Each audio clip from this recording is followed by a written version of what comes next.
Hello दोस्तों, रोचक कहानियां में आपका स्वागत है। आज की कहानी का शीर्षक है सोने का कंगन। चलिए शुरू करते हैं।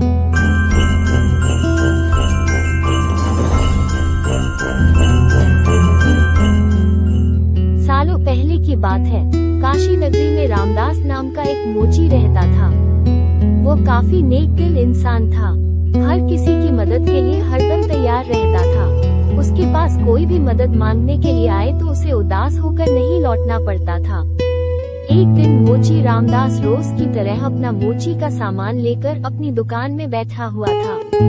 उसके पास एक ब्राह्मण आया और अपना जूता सिलने के लिए दिया। जूता सीलते हुए रामदास ने ब्राह्मण से पूछा, आप कहाँ से आए हैं? ब्राह्मण ने जवाब दिया, मैं कावेरी तट से यहाँ गंगा माँ के दर्शन करने और नहाने आया हूँ। एकदम से मोची रामदास ने पूछा, क्यों, आज कावेरी नदी में पानी खत्म हो गया है क्या? ब्राह्मण ये बात सुनकर हैरान हो गया। उसने रामदास से कहा, तुम गंगा तट पर रहते हो और ऐसी बात कर रहे हो। क्या तुम्हें गंगा माँ का महत्व नहीं पता? क्या तुम कभी वहाँ स्नान और दर्शन के लिए नहीं गए? रामदास ने जवाब दिया, न ही मुझे गंगा माँ का महत्व पता है और न ही मैंने कभी वहाँ स्नान किया है। रामदास आगे कुछ बोलता कि उससे पहले ही ब्राह्मण ने कहना शुरू कर दिया, गंगा तट पर रहकर ना गंगा की शक्ति का पता है और ना कुछ और, तभी तो तुम्हारे भाग फूटे हुए हैं। उसके बाद ब्राह्मण ने रामदास को गंगा माँ की महिमा सुनाई। ब्राह्मण की बातें सुनने के बाद रामदास ने कहा, अपना मन साफ हो तो हर तट का पानी गंगा है। इतना कहने के बाद रामदास ने जल्दी से जूता सिला और ब्राह्मण से कहा, आपका जूता ठीक हो गया है। अब गंगा किनारे जाते हुए क्या आप मुझ पर एक एहसान करेंगे?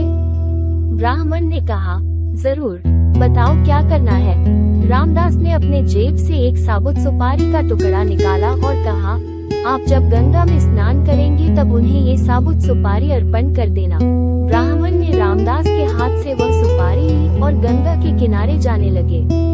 वहाँ स्नान करने के बाद ब्राह्मण देव ने हाथ में सुपारी लेकर गंगा माँ को पुकारते हुए कहा, माँ, ये रामदास ने आपके लिए भेजा है, इसे स्वीकार कीजिए।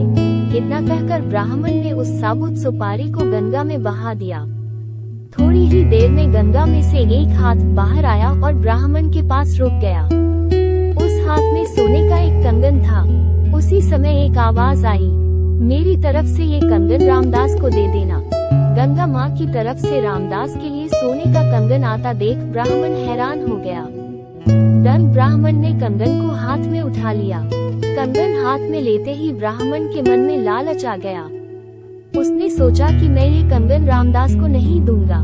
आखिर रामदास को पता ही कैसे चलेगा कि माँ गंगा ने उसे कंगन देने के लिए कहा है।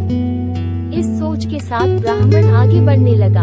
कुछ दूर जाते ही उसके मन में हुआ कि अगर मैंने ये कंगन बेचा तो पूछताछ होगी और मुझ पर चोरी का इल्जाम लग सकता है।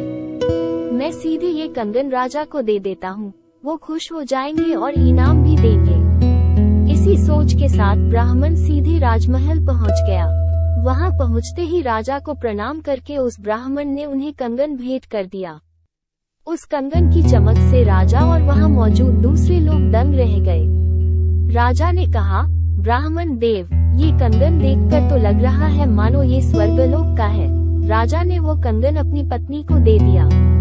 पत्नी ने जैसे ही कंगन पहना वो खुश हो गई। तभी राजा ने ब्राह्मण से कहा, यह एक कंगन है, मुझे इसका दूसरा जोड़ा भी चाहिए।